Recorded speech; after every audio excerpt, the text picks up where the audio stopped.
पर्यो भन्दाखेरि चाहिँ अब यसमा है लेट गर्ने let h is equals to 2x let गरे एन्ड त्यसपछि हामीले चाहिँ a इज इक्वल्स टु के गरे 3a गरे h भनेको नै हाम्रो भर्टिकल आयो h भनेको नै के हो भर्टिकल आयो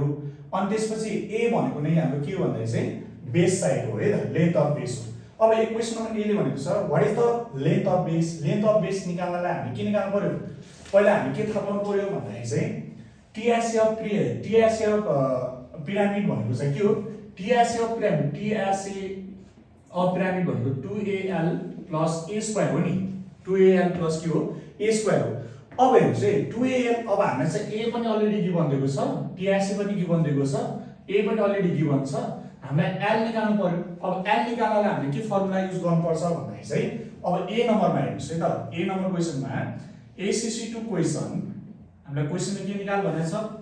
लेन्थ अफ बेस निकाल भनेको छ लेन्थ अफ बेस निकाल्नलाई चाहिँ पहिला हामीले के चाहियो l चाहियो l is equals to under root के हुन्छ भन्दा चाहिँ h स्क्वायर प्लस a/2 को होल स्क्वायर हुन्छ यो formula l is equals to के हुन्छ भन्दा चाहिँ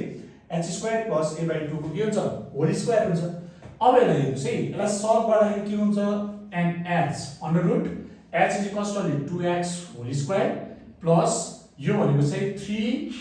यो भनेको चाहिँ के सरी यहाँ x हुन्छ है 3x/2 होल स्क्वायर हुन्छ है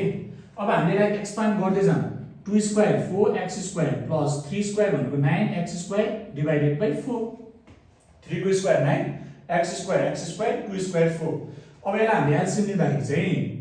एलसीएम लिँदाखेरि के आउँछ भन्दाखेरि चाहिँ एलसीएम लिँदा के आउँछ 4 4 16 16x square plus 9x square divided by 4 upon 4 अब यसलाई हामीले चाहिँ सल्भ गर्दै जाँदाखेरि चाहिँ के आउँछ is equals to under root 16x square plus 9 square भनेको चाहिँ 25x स्क्वायर बाइ 4 25 मिन्स 25 अब यसलाई हामीले के गर्छ 5x/2 whole square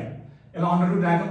square रुटलाई cancel गर्छ इज इक्वल्स टु 5/5x/2 आयो यो भनेको l is equals to 5x/2 आउँछ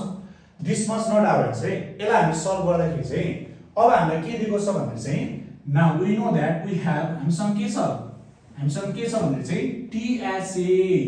is equals to formula 2AL plus a square हुन्छ के हुन्छ रे